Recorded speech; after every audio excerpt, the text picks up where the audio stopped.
జమ్మూ కశ్మీర్లో ఉగ్రవాదులు మరిన్ని దాడులకు పాల్పడే అవకాశం ఉందని నిఘా వర్గాలు హెచ్చరించిన నేపథ్యంలో అక్కడి ప్రభుత్వం అప్రమత్తమైంది.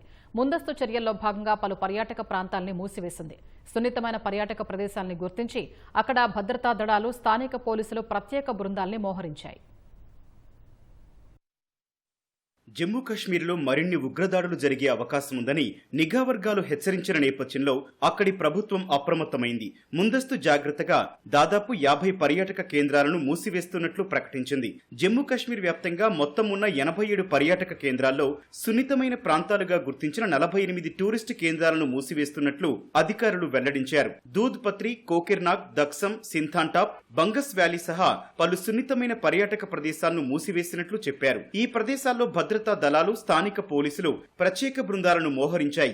ఆ ప్రాంతాల్లో సాయుధ బలగాలతో భద్రత కల్పించిన తర్వాతే వాటిని తిరిగి ఓపెన్ చేస్తామని వెల్లడించింది. ప్రస్తుతం అందుబాటులో ఉన్న టూరిస్టు ప్రాంతాల్లో కట్టుదిట్టమైన భద్రతను ఏర్పాటు చేసినట్లు తెలిపింది. స్థానిక ప్రజలు, పర్యాటకులు అప్రమత్తంగా ఉండాలని, ఎవరైనా అనుమానాస్పదంగా కనిపిస్తే భద్రతా బలగాలకు సమాచారం ఇవ్వాలని అధికారులు విజ్ఞప్తి చేశారు. భద్రతా సమీక్ష కొనసాగుతుందని, అవసరమైతే మరిన్ని పర్యాటక కేంద్రాలను మూసివేసే అవకాశం ఉందని వెల్లడించారు.